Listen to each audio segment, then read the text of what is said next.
We have Chessie with us. He has an interesting story. He's a former Muslim. And thank you for coming, Chessie. Glad to be here. Let me know first how you became a Muslim and give me a background and how the process you went from, were you a Christian first? Yes, I was raised in a Christian home, Christian household. And so how that happened? Well, my first contact with Islam was through the autobiography of Malcolm X and hip hop music. Mm. You read the biography and then you were influenced or like Actually, in like 10th grade in high school, we had an assignment where we had to read the autobiography of Malcolm X, and I read it. I was very interested in it. It really captured my attention, and I wanted to know more about Malcolm X and about Islam also. And that made you search more for answers and about Islam? Yeah, that made me search more. Like I said, I read the book, I read his biography. I would read anything I could get about him. And then the movie, the Malcolm X movie came out by Spike Lee, and that really just inflamed my passion to want to know more about Islam. Because I saw for like the first time like the Kaaba and people going on Hajj. So I became very interested in it. And how did you start your research? How did you find out more about Islam, the religion, not just like a biography and a movie? Well, after the biography and the movie, like I said, and the music, this is like when the internet first started becoming popular, you know. So I went online and started just, searching Islam, and see what I can get. And maybe like the first thing I ever read online was from the Nation of Islam. I would read from their website and some of their material. And then from other groups like this group called the Nation of Gods and Earths, the 5% Nation. And I would read their material as well. And did you get to know Islam through these two sects? Somewhat, because they're not, I mean, Orthodox Muslims wouldn't consider them in their same category. Right. They have beliefs that are totally alien from the Quran and the Sunnah. Right. So people were telling me, well, you need to learn more about real Islam. And I didn't really, well, what's real Islam? I didn't know what the difference is between the two things. Right. So I just kept reading and searching and going to bookstores, trying to read anything I can to really understand what is Islam about. And you found books and the Quran and the Hadith and all that? Yeah, there was a bookstore in the city I lived near my job. There was a Sunni Islamic bookstore. So that was like a great resource, so to speak, for me. I went in there, I got a Quran, I got books on Islam. I was able to go in and have conversations with people and talk to people about Islam, ask questions. And so I really began to learn about Sunni Islam at that point. What were your goals for learning about Islam? Were you interested to become a Muslim or just like curiosity and knowledge? I was interested in knowing the truth, period. I just wanted to know the truth. Who is God? What's heaven? What happens after I die? What's the point of life? What's the true religion? These are like questions I just had at the time. Why you didn't search Christianity? Yeah. I was searching Christianity. I was searching every religion, really. At this point, I was Buddhism, New Age. I would read about anything. Wow. It was just that in the long run, Islam really captured my attention. Okay. Can you mention like one element that like was the main element that catched your attention in Islam? Well, for me, it was the discipline of Islam that really was the clincher. It really attracted me. I felt like Muslims, these people aren't just people who talk about God or, talk about how to get to heaven. These guys are very diligent. They're very disciplined. They get up early in the morning to pray. They have a schedule. They reminded me of like people in the Old Testament, but they were living today, So I was like, well, these people must have the truth. because they live more like, Moses than the people at my church. Mm. And so you like that discipline. You Yes, wanted to be like them. yes. And reading about Islam, were you able to take a decision, or just like more information and more information? Well, it was just more information, more information. I I was very interested in Islam, but I just couldn't bring myself to take the Shahada. Mm. And I actually took the Shahada finally at the bookstore that I told you about that I visited. The bookstore owner, he had assumed that I was Muslim because I came there all the time. Mm. And he asked me one day, "Are you Muslim? Have you taken Shahada?" I said, I haven't taken Shahada yet." And he Did you direct, know Shahada at I that knew, time? yeah, I knew what the Shahada was, Mm. but I hadn't taken it yet. And there happened to be another person in the bookstore named Ahmed, and he directed me to him, and we went into a corner, and he explained like the pillars of Islam, what the Shahada was, and he asked me, "Do you want to take the Shahada now?" And I took it right there. So you said the Shahada at the bookstore. Yes. Did they do like a follow-up? Like you have to pray at certain time, you have to wash, you have to do that. Did they follow with you, or you just say Shahada and you're gone, and like There, you live your life? now there was follow up. They gave me like a small little book, like the basics of Islam, Mm. explain who's Allah, who's Muhammad, the pillars of Islam, how to make wudu, how to make salah, and he invited me to his mosque, and I went to his mosque, and he was a Tablighi from the Jamiat Tabligh, Mm.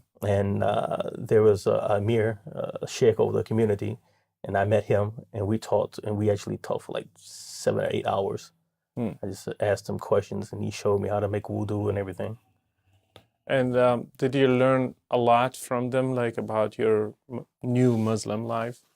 Yeah, I learned a lot. I wasn't with them for a long time, just a few days I spent with them, but I got a lot of questions asked. I learned, like I said, I learned the very basic minimum of Islam, Tawheed, how to pray, how to purify yourself, what not to eat, really basic information. Were you able to practice Islam when you went back? Yeah, I started trying to practice Islam immediately. It was very hard. It Mm. was a big change in lifestyle from the way I'd been living my life up to that point. So the first few months it was kind of hard adjusting. Mm. But one day I ran into the imam's son, and I really wasn't practicing that much. And he saw me, and I didn't have a beard, and I was embarrassed that he saw me and I wasn't practicing. So that kind of was like, I really have to get myself together, you know. So you went further. Yes, I really began to attend the mosque on a regular basis. I began to buy more books on Islam. I read the Quran, at least the translation of the meaning of the Quran, at this point, and I really began making my prayers, all my prayers on time, Mm. being really diligent at this point. Were you able to memorize some verses from the Quran? I was able to memorize some. At one point, I had a Quran teacher, Mm. and he was teaching me Quran and memorizing and Tajweed. Mm. And so we would meet up every morning and we would go through the Quran. Because you had to pray in Arabic, and Uh, like from day one, actually, and like you have to learn. You can't pray in another language. You have to do the prayer in Arabic. that's correct. So weren't you asking yourself, like, how come, like, God understands all languages? Why should I pray just in Arabic? At first, no, because I felt like, because I've been reading a lot of just propaganda on the internet about Christianity. Mm. The Bible's corrupt. Mm. It was invented at the Council of Nicaea. So I felt like because it was in Arabic, a Middle Eastern language, this is more pure. This is more closer to the original, what was really Mm. true as opposed to this corruption of the English language. Right. Yeah. So is it kind of rejection of the culture? Like I don't want this culture with its language, with everything, its religion and everything included. I would say so. Growing up, I didn't know a lot about Islam, Mm.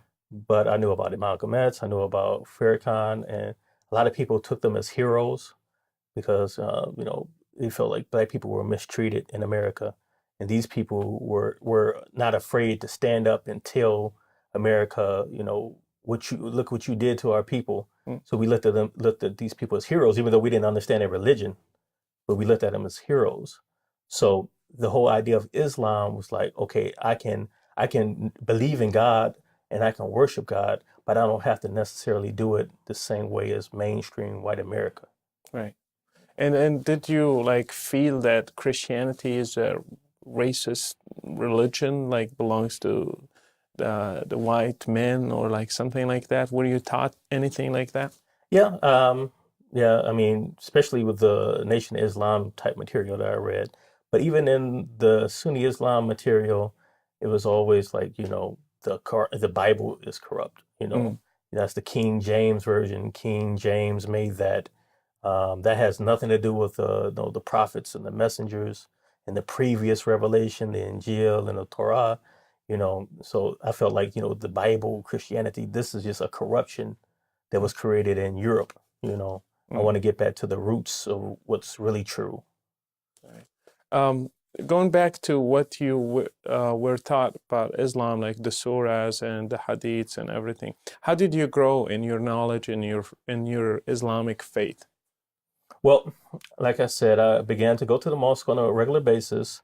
The mosque I was going to at the time, they didn't have a lot of activities. They would just have the Friday prayer, and that was it. And as I began to meet more people, I went to different places. Like originally, I was with the Jamiat Tabligh. I went among those people. Then I went to a mosque with the Jamil Alamin group. They were kind of really radical, Mm. actually too radical for me even. What's so special about them that made them radical? Well, Jamil Alamin, his original name he was known by was H. Rap Brown. He lived in Atlanta. He was a figure in the civil rights movement with an organization called SNCC. And he began the first SNCC. They did a lot of protests and marches, and they got tired of protests and marches. They kind of disagreed with Martin Luther King's nonviolent theology, and they wanted to become more active, more radical. He ended up going to prison, and he converted to Islam. When he got out, he he just became a missionary for Islam, and the people who came under his leadership became known as the Jamil Alamin. So the mosque I was going to, like the guys were always talking about jihad. They're always anti-American rhetoric. Um, Everybody carried guns. Some people were convicted criminals, and they shouldn't have had guns, but they carried guns anyway. Mm. The imam of the mosque carried two guns. He would pull them out during his sermons, and he would talk about how he was ready for jihad and he was ready to go to war.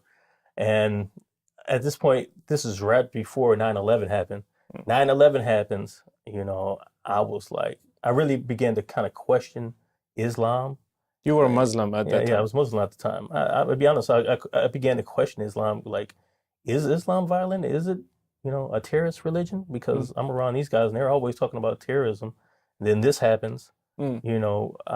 so I didn't want to. They invited me one day to come to a meeting to discuss, what was going on and what we can do and what can we do about the situation of America. I didn't go to the meeting because I knew I didn't want to hear what they were talking about. I Mm. didn't want to be involved in that. Mm. But you still stayed a Muslim. I still stayed a Muslim. So weren't you like asking, probably there is some violence in this Yeah. religion, and but in the same time you didn't take a decision like to get out of it. No, I didn't take the decision to completely get out of it at that point. Mm. I began to doubt it. I very much doubt it, and I was in contact with some Christians at the time. But then I met some new friends, and they happened to be Salafis, Mm. and they were into Salafi Islam, and they were telling me, well, yeah, there is jihad in Islam, but it's regulated. There's certain rules, there's regulations. It's just not grab a gun and go off and shoot people, or just grab an airplane and smash it into a building. There's rules in the Sharia that the way things have to be done, so it's not as wild as you think it is. Mm. So I kind of believed it. I went for that, and So you became a Salafi. I became a Salafi. I got invited to a conference at an organization called QSS, Quran and Sunnah Society, and I was very impressed.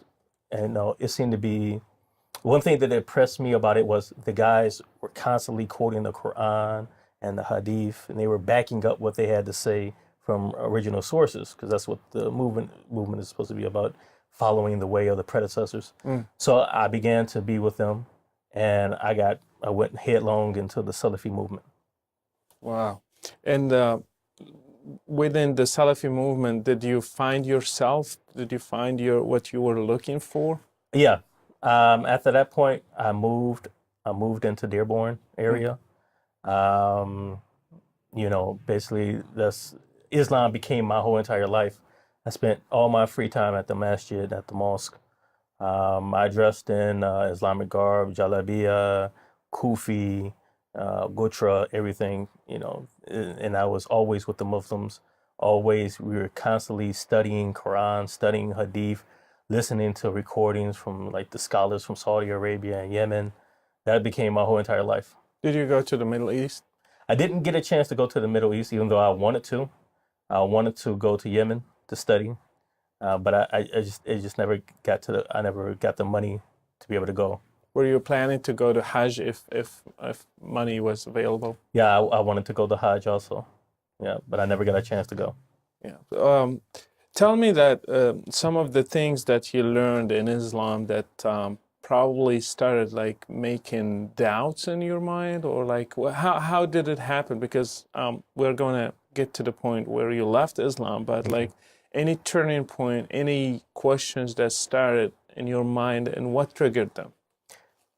To be honest with you, the thing that I never had at this point, I believe Islam was the complete truth. The Quran was the truth. The Sunnah was the truth. No doubts ever came to my mind until I got married.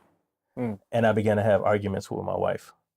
I wanted my wife to basically wear jibab, niqab, and gloves. Your wife is a Muslim. She's Muslim. So I wanted her to dress, completely covered. And I wanted her to get up early in the morning before Fajr to study Quran, to study, the books of the scholars. And she felt like, oh, this is too much for me. You're pushing me too hard. And I felt like, well, you're being lazy.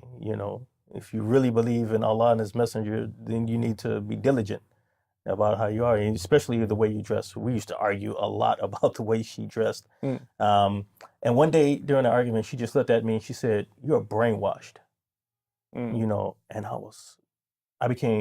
I was shocked and angry at the same time. Because I never considered anything like that, and I was angry that she would say something like this. It's kind of blasphemous. But but in the back of my mind, it made me think, am I brainwashed? Because she said, like, everything you say, the brothers at the mosque, they say the same exact thing. You all say the same exact words.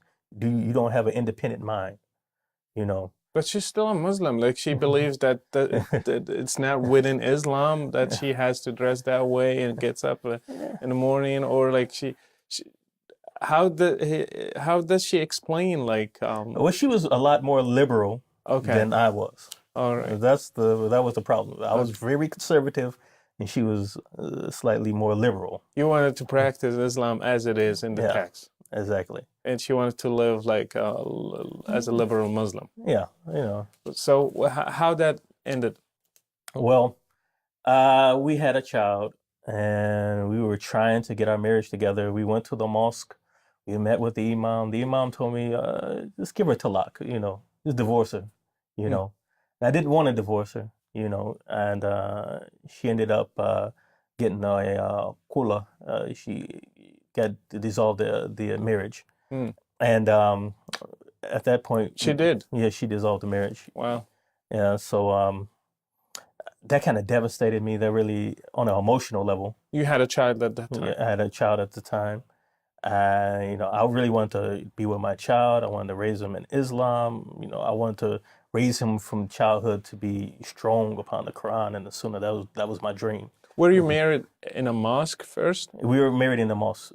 And then the khula happened in the mosque as well? Yes. Okay. So the imam did everything? Yeah. So, and I would go to the people in the mosque. I was like, I want to get back with my wife, and like I said, the imam, he said, just go get someone else. Mm, Leave her alone. She's crazy. So, um, we kind of went our separate ways, but that really had a big effect on me. I could say my heart was completely hard up mm, until that point. That was the first thing that cracked my heart to make me feel emotional mm, and to think on my own outside of Islam, you know. And I began to think like I've been doing everything the Quran and Sunnah says. I'm living my whole entire life by the Sunnah. mm. From the time I wake up to the time I go to bed, everything I do is according to the Sunnah. I walk into the bathroom according to the Sunnah. I use the bathroom according to the Sunnah. Doing everything you want, Allah. How did this happen? How did this happen to me? Mm. I just, and it really, for the next like year or two, it really bothered me. I began to just really struggle with being Muslim. I didn't feel any closeness to God or Allah Mm. at all. And it was 2010, it was Ramadan. Oh, you And did Ramadan all these yeah, I years? did Ramadan all those years. Yeah. Okay. So it was Ramadan 2010, and I was just feeling like my faith was weak, and I was like, I need to really struggle and strive this Ramadan to renew my faith. So the whole Ramadan, I was always at the masjid praying night prayer, spending the night at the mosque, doing everything I thought I could do to just restart my Islam.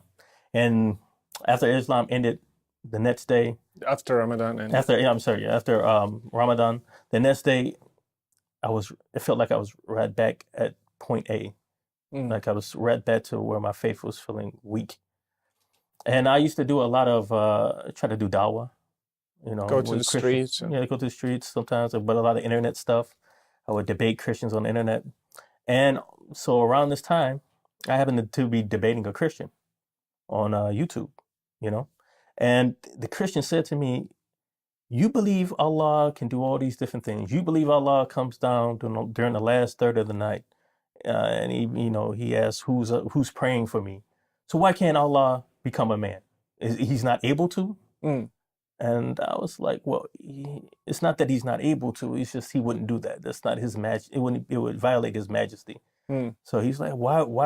If he can come down during the last third of the night in a way that suits his majesty, why can't he incarnate in a way that suits his majesty? That's right. Yeah. So I began to think about that. Like, yeah, why couldn't he, Mm. do that in a way that suits his majesty? And that question really bothered me. You know. So I have all this other stuff. I got personal stuff with my ex-wife at this time. My faith is low. These conversations I'm having with Muslims, With Christians, you mean? with Yeah. Christians, and it all just came together at once. And it really, this is a point in my life where I just really became open to question Islam and to rethink what it is I've been doing all this time. Mm. So where did you start? Well, I said, I asked myself, if I die today, what is going to happen to me? Mm. Am I going to Jannah? And I felt like my iman is not strong. I don't know if I'm going to Jannah or not. I don't know where I'm going to go. So you didn't have insurance. I had no insurance, nothing. I didn't know what was going to happen to me. And then, having that feeling, and then you get up in the morning to pray Salah. It's like I'm getting up in the morning to pray, but I don't even know if I'm going to heaven or not. It's Mm. like, what am I doing this for? It was, so I started thinking about Christianity again because this is the religion I was raised in. Mm. It's what I knew the most about. Is what my family was. And then and up to that time, before Christianity, I was involved in church. I read the Bible. I had been baptized. I knew about Christianity to a Well, certain extent. how did it affect your family when you announced that you became a Muslim? Well, actually, one of my family members, my father, he ended up taking Shahada. My other family members, they kind of they thought it was strange, Mm. but they wouldn't try to challenge me about it because I tried to give them dawah. I was trying to give everyone in my family You got dawah. your dad. Yeah, I got my dad. So I was trying to give everyone in my family dawah, and they weren't really equipped to address many of the things I was saying to them. They didn't know how to answer. Right. When I would tell them, Jesus was never really crucified. The Bible was created at the Council of Nicaea. When I would say these things, they didn't know what to say. Right. So they kind of try to avoid speaking to me about it. Right. So going back to the struggle you were living in, and like you have no insurance, you have questions, you have doubts, you have everything. How did you start getting out of Islam? Well, it was in December of 2010. I was just all alone. I had an apartment and I was staying by myself at this time because before this, I stayed with Muslims. I stayed in the house with lots of Muslims. I was always around Muslims, and I had moved at this point. I moved out of Dearborn and I moved to another area, so I was kind of away from all my friends and the community I had. So I spent a lot of time alone. And spending time alone, I really began to think about all these different questions that were going through my mind, especially about what's going to happen to me when I die. So I just had this overall just feeling like I need to read the Bible. I need to get a Bible. It's just like this urge inside of me, like get a Bible and read it. So I just went online, just Googled the Bible, and Matthew was always my favorite gospel growing up. So I just began to read Matthew, and I read the whole entire book of Matthew in one night. And by the time I finished reading it, in my heart, I knew I didn't believe in Islam anymore. Wow. I was like, Jesus offers salvation. He's us. I'm in need of saving. And Jesus is a savior. Right. So I need Jesus. This is the perfect relationship. No, there's no savior in Islam. I've been trying to save myself for the last decade. And after, even just from I'm looking at my worldly life, it's in shambles, it's not going well. And I'm not even sure about my afterlife. So I've dedicated myself on all this time to Quran and Sunnah and to Islam. And I don't even know where I'm going to go when I die. And I don't even have my earthly life together. I need somebody to save me. And Christ was a savior. And I just knew in my heart that it wasn't corrupt. It's not a lie. It's not the white man. No, Jesus is a savior. And that weekend, that Saturday, in my heart, I left Islam. In my heart. But that Monday, I was at work. I was working at the time. And I said, how can you keep waiting? You don't even believe in Islam anymore. But did you still, like during those days, prayed the Islamic prayer, did the rituals and stuff? I wasn't even making salah at the time. So I was like, are you going to make salah? What's going to happen? Are you going to go to the masjid? People are calling, asking where you're at, Did you try to ask any imam or sheikh some of these questions? Why we don't have insurance? How can I be sure of going to Jannah and all that? At this point, like during this weekend where I was having this experience, no, I didn't speak to any Muslims. I completely closed myself off. Before that?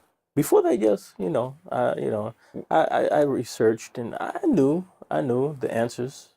I spoke to imams and shit,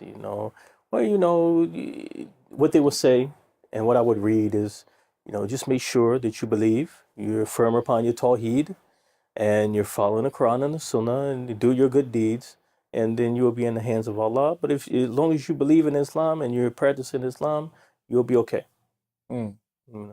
So let's go back to the last week. Yeah. How did it end? Well, like I said, at this point, in my heart, even though I hadn't said anything out loud to anyone or even to myself at this point, but in my heart, I left Islam. I didn't believe it, but I believed Christ. But technically, you could say I was still Muslim. Right. So I'm asking myself, what are you going to do now? Because I was afraid. I was afraid. Afraid of what? I was afraid of being wrong. I was afraid maybe the shaitan is deceiving me, Right. I was afraid to tell people. I was afraid somebody might do something to me. I was afraid what was going to happen, with my son, it's going to cause problems. Mm. more problems in my life than I Yeah. have now. I was afraid of persecution. I was afraid of just the unknown. What's going to happen at this point? What's going to happen to my life after I confess Christ? You know. So, but like I said, the same power or feeling that came over me that made me have to read the Bible, made me have to confess Christ. Confess Christ. It's like a feeling of I can't sit here Mm. and just pretend to be Muslim. The words have to come out of my mouth. So, like I said, I was at work. I took my break. I went in the back of my job, got down on my knees, and I said, Jesus, I confess you as my Lord, my Savior. Wow. Yeah. And then just tears just bursted out of my eyes at that point. I went in the bathroom, cleaned myself up, you know, and I started telling people that I left Islam. And I even actually, I did a video and put it on YouTube Mm.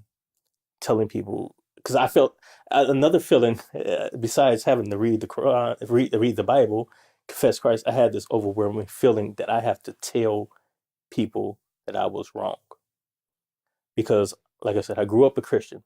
I publicly said that Christ was not Christ. He wasn't the Lord. He wasn't God. He wasn't the Savior. I publicly was saying that the Bible was not real, and that what was real was Allah and His Messenger and the Quran and the Sunnah. So I had this overwhelming feeling I have to recant in public Mm. what I've said for these last 11 years. So I just put something on the internet and said I was wrong. Christ is the Lord. Christ is Savior. And a lot of people from my mosque saw it and they started contacting me by phone and by computers. What's wrong with you? Have you gone crazy? Mm. Because I was actually the last person anybody would think would become a Christian. Mm. And I had conversations on the phone, hour-long conversations with some of the people I knew, and the Spirit just put a boldness on me. I was like, listen, Muhammad is not a prophet. How did you know that? I just, I just knew. Yeah, just like a week ago, But you were a devout yeah, Muslim. this is true. But a lot of the evidence, like I can give you, I already knew. I knew the evidence already. I just chose to not look at it. Mm. I chose to not think about it. There was always an excuse why that couldn't possibly be true. You Mm. know, um, So when you put everything publicly on the internet, yeah, um, people were mad at you? people were. Some people were mad. Hmm. Some people were cursing me and saying, "May Allah destroy you and kill you and whatnot." Some people were concerned, more showing concern, like, "What's the matter? What happened to you? Right. Have you gone crazy?" Um, so after maybe a few weeks, I don't know this for certain, but I believe so. Like some of the imams told people to stop speaking to me, Mm.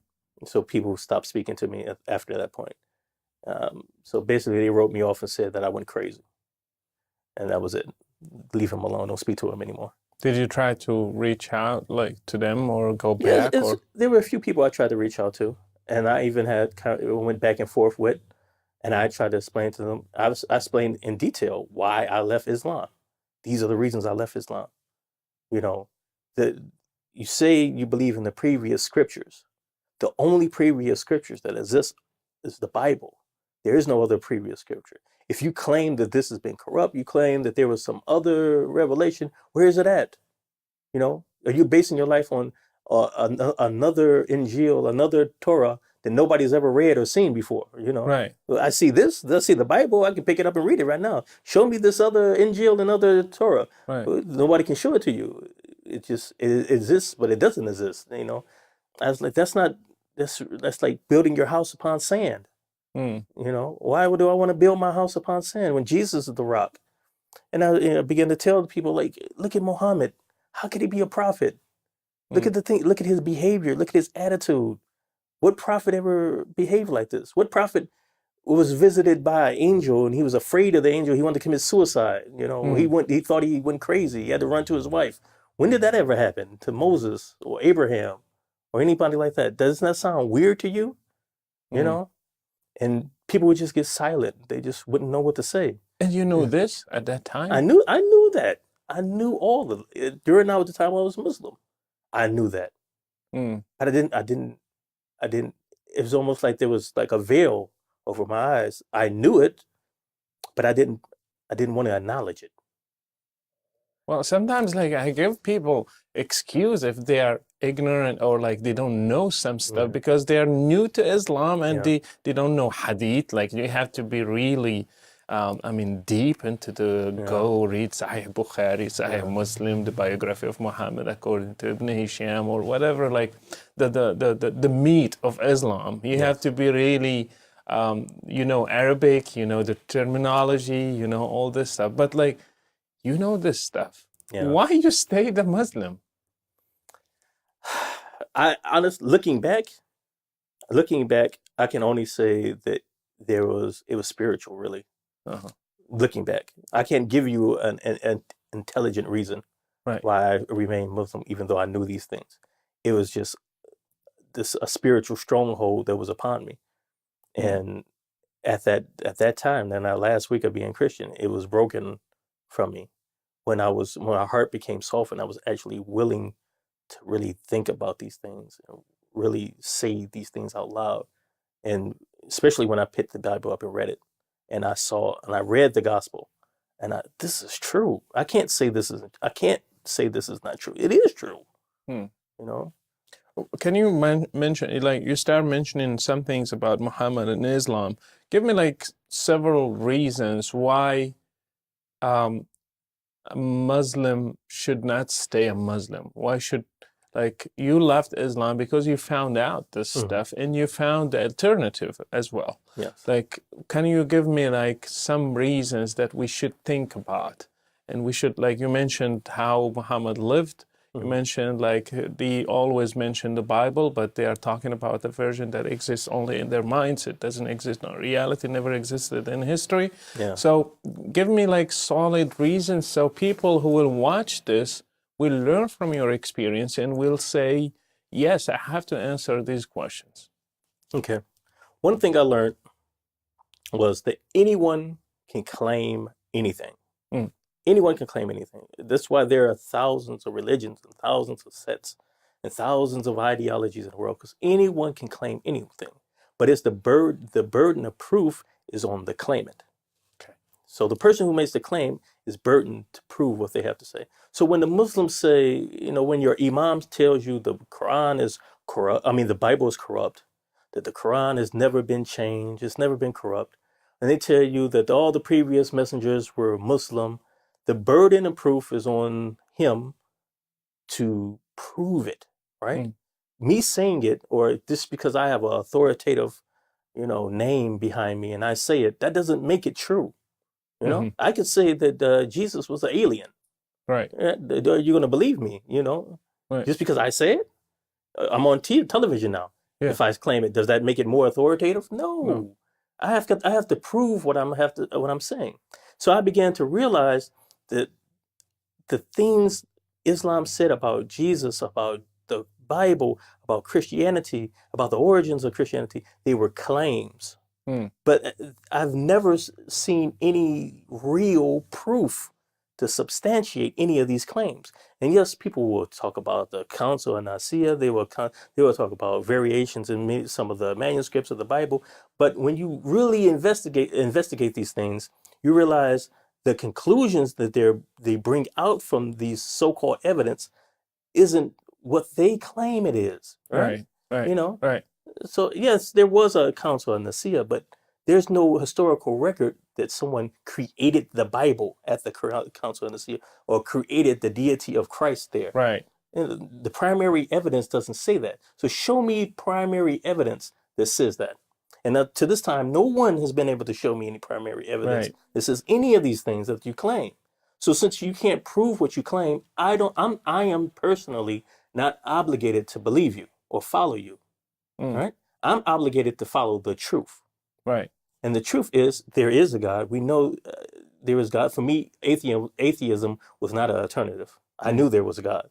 And I knew there were prophets. And I knew that they received revelation. And I knew that some of the things that they were told had to do with the human condition. I am a sinner. That was another revelation that I received that weekend. I am my problem of why I don't have any assurance, and my problem why I can't get myself together is that I'm a sinner. I really like sinning. Mm. Despite this jalabia, despite the beard and going to the masjid and staying up all night making night prayer, at the root of my heart, I'm a sinner and I really love to sin. Right. I don't like, I say I like God, but I don't like the things that God likes, really. Mm. So I would love to have a ritual I can do that it just gets me into heaven. But God is a holy God. He's a holy God. Right. So even in Islam, they tell you no one enters into Jannah unless they have a pure heart. Right. So how do you get your heart pure? By making wudu? If I rub tap water on my body, that's going to make my heart pure, so I can stand in front of the holy God. Mm. That doesn't make sense to me. Yeah, Right. it seems like it would take more than that. And then you have the story of Adam and Eve, right? Mm-hmm. Adam and Eve sinned. And the Quran says, well, Allah gave Adam some words. He And he says the repented. words, he Yeah. forgives them. Okay, if he forgave him, then why didn't they get to stay in Jannah? Mm. Why am I not in Jannah? What Right. did I do to get kicked out of Jannah? If I'm born pure, on the pure Islam, why can't I just be transported straight to Jannah? Why do I Right. have to live this life in this world and face temptation and face shaitan? Mm. What did I do? And I'm facing sin. Why do I sin? Why do all of us as human beings sin if we're all born upon the natural fitrah? Right. I've asked people this. What makes you sin? If you're born upon the natural fitrah, why did you choose to sin? Why didn't you just stay pure? Well, you can't stay pure because you're imperfect. Well, you're not really born on the natural fitrah then. Right. You're born sinful. Exactly. That's your imperfection, right? Right. And it's like, well, nobody wants to admit that. So you found contradictions there. Yeah, It's not. exactly. It's not consistent. Like it, Exactly. and these led you to make a decision to go back to Christ. Uh, to go to Christ for real this time. I don't Mm. really consider the first time. It wasn't real.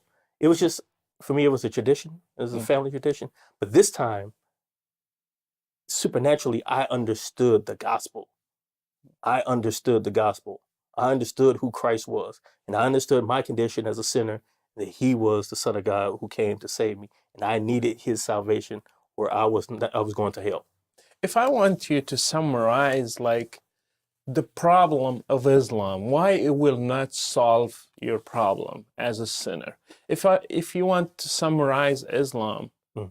and its problem, how are you going to put it in your own words? I would say that Islam makes God very cheap and petty, How?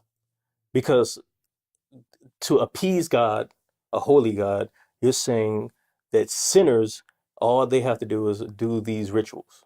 So if imperfect sinners do these rituals, then they're going to appease God and they're going to earn their way into heaven. But when I look into the Bible and I look into the so-called previous messages, I don't see that. I saw a holy God. When he set the temple up, they had to do things exact in a certain way.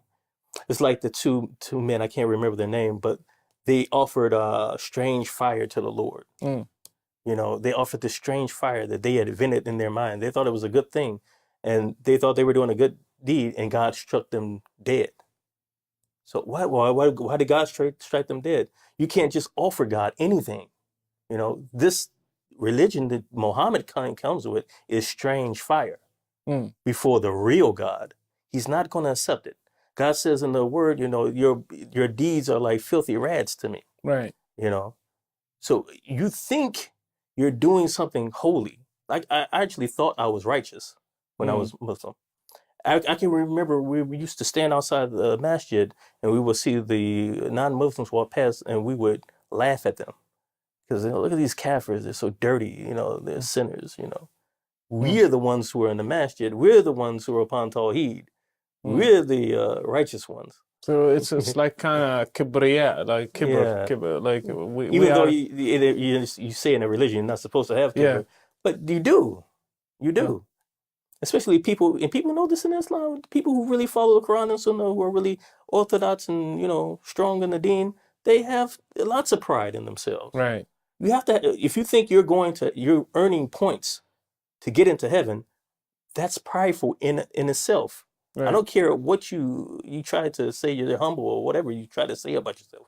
If you think you're earning points with God, and God, he's very excited about these points you're doing and all these rituals, he's going to give you his heaven. He's going to allow you to come in his presence because of the things you do. That in by itself, that's pride. Right. And like why Americans convert to Islam? Can you give me the reasons behind it? Like I want to understand. Well, from what I understand, the two biggest parties that are coming to Islam in America are African American men and Caucasian women. Hmm. The Caucasian women are coming because a lot of them have relationships with Muslim men. So there's love involved in that. The Caucasian men, it's African American men. It's a lot of things I said in the beginning of the article. Growing up, believing, being told that the Christianity is the white man's religion. It's not the religion of your ancestors. Growing up believing that Islam, that's the religion of people from Africa. That was the religion of your African ancestors, and wanting to know the truth, wanting to know what's really true. And a lot of African American men, not everyone, but everyone, some of them, they grow up without fathers, Hmm. right? And they grow up in single parent, female led homes and unstable neighborhoods. Islam, it offers, the discipline, the stability that you feel like you lack growing up. So I can get my life together. I may find myself in a situation because I've read a statistic 18% of the prison population is Muslim. Hmm. So you have guys there, they've gotten themselves in trouble. They're in prison. They've obviously led very undisciplined lives. That's why they're in prison. Right. So Islam offers a way now you can be righteous. You can get your life together. You can order your steps in order and discipline your life and change yourself. You can take on a completely different identity. How can we as Christians give a message of hope to people and giving them what they really lack and showing them that Islam is a false appearances. Like when they go deep, they will not find what they are looking for. How can we get this message out? Well, Christians need to equip themselves. Mm. You know, there's a science in Christianity of apologetics, but for some reason, I don't know why, it's there are a lot of apologists out here, but it's died down with Mm. the average Christian, the everyday Christian, because you just can't have big name people who are going to stand up and do things. The average everyday Christian needs to take the information they see from the person on television, on the internet, or whatever. They need to take that information and they need to take it to work. They need to take it to their neighbor. They need to take it to the guy at the store. Right. To disseminate this information. So the average Christian needs to take on the Great Commission and witness, and they need to prepare themselves to be able to witness, and they need to be ready to defend the faith and offer some offense. You need to tell people who are thinking about becoming Muslim or who are Muslim, who are converted to Islam, the things that they don't know. Mm. Because there are a lot of things about Islam that Muslims don't know. Do you think it's hidden on purpose, or like just because they don't want to talk about it? And give me some examples, please. Well, I think some of it's on purpose. People don't talk about like okay, for instance, as an African American, I was told that Islam was the religion of my ancestors, Right. right? And that Islam was a universal brotherhood. There's no black, there's no white. Muhammad treated everyone equal. When you come into the mosque, you stand next to an Arab, you stand next to someone from Africa, you stand next to an Asian. You all line up as brothers. And unlike Christianity, you have the black church and the white church and this church and that church. So, but I never knew that, Muhammad in an authentic hadith, he was with his companions and a black man walked past and he says, if you wanted to see what shaitan looks like, look to this man. Shaitan looks like a black man, Mm. So black skin is something evil? What's that about, Mm. You know? And I didn't know that Muhammad owned slaves. Right. He had a slave that they called the ship. Mm. Because he would carry so many loads. He was like a ship. Oh, well, that's not the side of Muhammad that I was told about. Mm. I didn't know that, that Arabs, there was a hierarchy that, Allah looked upon the earth and he saw the Arabs and he liked them the best. And he saw the tribe of Quraysh and he liked them the best. And then he looked to Muhammad's family and then he looked at Muhammad these are the people he liked the best. He didn't pick, so the hadith doesn't say he picked because Muhammad was so, and his family was so righteous because Right. they were pagans, Right. right? He just liked these Arabs the best, what kind of, that's a contradiction in what you're telling me. Right. So, and I didn't know about these things till years after I took my shot. So you felt like you have been deceived somehow. Yeah, Like exactly. the message is so like nice and all the nice things in Islam, and the rest is hidden. Exactly. You have to study and dig for it. Yeah. They will not show it to you. How about jihad? Well, that's another thing. A lot of times these guys, they go out and they make dawah. They tell people, jihad is just defensive. Mm. You know, wouldn't you defend yourself? Wouldn't you defend your family Right. if someone wanted to attack you? Look at the war in Iraq, how the Americans came and they invaded Iraq. Look what they're doing across the world. That's just Muslims defending themselves. Right. But they don't tell you about Muhammad and his companions invading tribes and taking tribes of Jews and chopping all the men's heads off and taking the women as concubines and wives. Nobody ever tells you that part, Right. because if you knew that part, then the whole thing about just defense would make sense. They don't tell you about abrogation. Mm. They don't tell you about how when Muhammad's early life and the hadith and the parts of the Quran, the people like to quote about peace. And if you kill one person, it's like you killed the whole world, and all these things have been abrogated. Mm. So what's left now is offensive jihad. That the leader of the Muslims needs to take the sword, and the Muslims are obligated to take the sword to the kuffar, to the non-believers. Now, and under certain situations, we can revert back. We can revert back to these passages that have been abrogated until we become strong. Then, when we become strong, it's time for jihad. Right. But nobody tells you that part. Wow. How did you find about it? You had to dig yourself? Yeah, but see, like I said, as a Salafi Muslim, I have spent all my time reading the Quran, in English and Arabic. I had a goal to try to read all of Sahih Bukhari. So I got maybe halfway through it. I'm reading the whole entire books of Hadith. Right. So the Hadith are there. Right. You read them. So but if you're not a type of Muslim who does that study, you just go to the mosque, you just pray, and that's it. Maybe you listen to a sermon. That's as far as you go. You wouldn't know. Going back to your story, were you able to talk to your wife and get your son and explain to her like what happened, the big change that happened into your life? Well, yeah, she definitely wanted to know what happened, like, because everybody shot. Everybody was shocked. How could this guy become a Christian? So I explained it to her, and she said, "Well, I thought about it." So at this point, she doesn't know what direction she wants to go. But as far as my son, I take my son to church every single week, and my son, he has a child's Bible. I read it to him, So and he you has. went back together Yeah. as a husband and wife? No, we have not gone back together. Okay. But this is the time I spend with my son.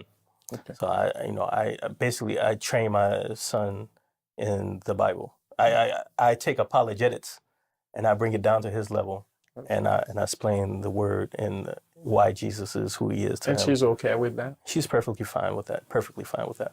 Okay. And I mean, things that you are doing right now, are they for like, I don't know what you are doing right now actually. So can you explain what are you doing in ministry and preaching the word to Muslims? You have a great story, you have a good experience where you're trying to invest your story in favor of people who might be deceived the same way. Yeah. Like I said, after I confessed Christ, I felt the overwhelming feeling that I needed to tell people, tell people what happened to me. And I started making these YouTube videos talking about Islam and how I became Christian. Um, I sent an email off to ABN, and he put me in contact with David Wood. So me and David Wood met each other, and we've done things in ministry together. Sam Shimon, I've done things with him. I've done things at the Arab Festival, passing out tracts. I've appeared on a few shows. I'm here speaking with you, That's good. So these are the opportunities that the Holy Spirit has opened for me to preach Christ. Amen. Well, thank you, brother, and God bless you, and God bless your family, your ministry, your son, and everything you are doing. Thank you. Thank you.